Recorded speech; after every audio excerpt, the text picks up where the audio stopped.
Authoritative పొజిషన్లో ఉన్నవాళ్ళు, వాళ్ళు ఎవరైనా సరే, స్కూల్ టీచర్ అవ్వచ్చు, ప్రిన్సిపల్ అవ్వచ్చు, ఒక కోచ్ అవ్వచ్చు, ట్రైనర్ అవ్వచ్చు, మీలాంటి వారు అవ్వచ్చు.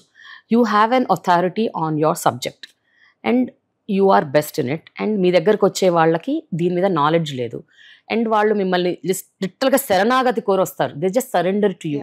ఇలాంటి అందరితోని మీరు ఒక ఫ్రెండ్లీ అప్రోచ్గా ఎలా ఉండగలుగుతారు? ఎందుకంటే when you're in an authoritative position మీరు కొంచెము స్ట్రిక్ట్గా గట్టిగా ఉంటే వాళ్ళు వింటారు. అలా కాకుండా మీరు చాలా ఫ్రెండ్లీగా, చాలా కూల్గా, బిందాస్గా వాళ్ళ భుజం మీద చేసి మాడతారు, వాళ్ళతో జోకులు వేస్తారు, వాళ్ళని క్రాక్ చేస్తారు, వాళ్ళని అప్పుడప్పుడు అరుస్తారు, తిడతారు, మళ్ళీ దగ్గర తీసుకుంటారు. How does this work? స్ట్రిక్ట్గా ఉంటే ఏమొస్తుందండి? Yeah, when you talk about health, health is like completeness. దాంట్లో మనకి మర్చిపోయేది ఏంటంటే మన ఎమోషన్స్ అన్నీ ఒకదానికి కనెక్ట్ అయి ఉంటాయి. దాని పేరే love. It's a frequency, right? So నేనేదో చాలా స్ట్రిక్ట్గా మాట్లాడి లేకపోతే నేనే చాలా స్ట్రిక్ట్గా ఉంటే నేనే కనెక్ట్ కాలేకపోతే వాళ్ళకి ఆ రోగం వాళ్ళతో వాళ్ళు ఎలా కనెక్ట్ చేయించగలుగుతా నేను? సో అది కాదు కావాల్సింది. వాళ్ళు ఉన్న స్టేజ్ నుంచి బయటికి రావడానికి what is needed the best, I will be that. అది నా ధర్మం. ఇక్కడ కూడా చూడండి, ధర్మం ప్రకారమే వెళ్ళాలి. అంటే కొంతమందికి నచ్చదు, కొంతమందికి కొంచెం మెయింటైన్ చేయాలనుకుంటారు. బట్ నాకు తెలిసి లైఫ్ కావాల్సింది బీయింగ్ అండి, వాళ్ళతో అక్కడ ఉండడం అంతే తప్ప నాది ఈ స్టేజ్ అని చూపించుకోవడం నాకు సంబంధం లేదు. అది ఎవరైనా కానివ్వనివ్వండి, ఉంటారు ఎలాంటి రకరకాల స్టేజ్లు వాళ్ళు ఉంటారు. ఎవరు వచ్చినా హ్యూమన్ బీయింగ్సే, ఎవరు వచ్చినా రోగంతోనే. దానికి కావాల్సింది ప్రేమ, అట్లీస్ట్ అర్థం చేసుకునే తత్వం, వాళ్ళతో ఉండడం. అలా ఉండని దానికి వాట్ ఈస్ దేర్? కొంతమందికి ఇంకా అది అలవాటైపోయి ఎప్పుడు కావాలంటారు, అప్పుడు స్ట్రిక్ట్గా ఉంటారు. ఓకే. ఇప్పుడు సిస్టమ్ అనేది నాతోటి మీకు తెలుస్తోంది కానీ అది నాతో లేదు.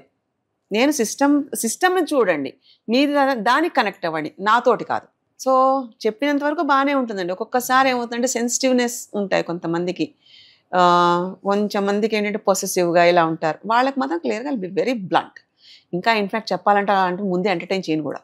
ఓకే. ఎందుకంటే నాకు వాళ్ళు ఇంపార్టెంట్ ఆ క్షణానికి అనుకున్నా, వాళ్ళ తర్వాత నాకు తగులుతున్నారంటే నా లక్ష్యం ఇంపార్టెంట్ ముందు అక్కడ. So I have to go there. అంత విద్వత్తున్న ఒక మహాయజ్ఞం చేస్తున్నారు యాక్చువల్గా మీరు. అలాంటి ఒక యజ్ఞంలో మీరు ఒక్కొక్కళ్ళకి ఒక రోజంతా టైం స్పెండ్ చేస్తే వాళ్ళతోని కబుర్లు చెప్తూ, వాళ్ళ అంతర్గతాన్ని తెలుసుకుంటూ, వాళ్ళ కుటుంబ విశేషాలు తెలుసుకుంటూ, వాళ్ళని మంచిగా స్థిమితపరుస్తూ ఇవన్నీ చేయాలంటే it takes lot of time and you're putting your energies, you're putting your time, your energy, your everything in that. అప్పుడు మీరు ఎక్కువ మందిని చూడలేరు కదా అన్నది నా ప్రశ్న. ఓకే, ఒకటి చెప్తానండి.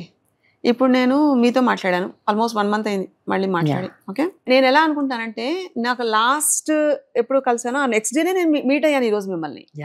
1 month మీ దృష్టిలో లేదు, నా దృష్టిలో ఉంది 1 month. అంటే ఆ 1 month లేకపోయినా నెక్స్ట్ డేకే నేను కలిశాను. సో నాకేం గ్యాప్ లేదు. ఎందుకంటే I connect with the mind, through the mind, for the mind. అంతే తప్ప it's not about like physical 24 hours time కాదండి.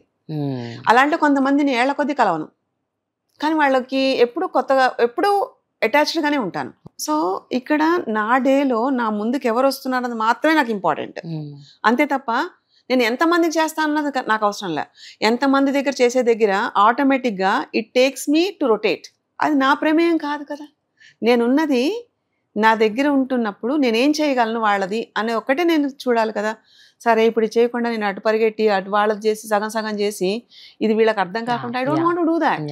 సో డెడికేటెడ్గా మీరు టైం ఇవ్వాలి అనుకుంటారు ఎవరికైనా సరే. అది చాలా ముఖ్యమైన కమిట్మెంట్ అండి.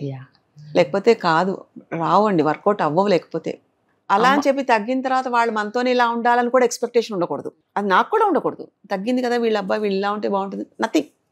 They should be happy in there lifes. వాళ్ళ ప్రపంచంలో వీళ్ళ కష్టాన్ని చూసి వాళ్ళు రియాక్ట్ అవుతారు చూడండి, అది వీళ్ళకి మారిపోతుంది already. That is like more than a blessing for us.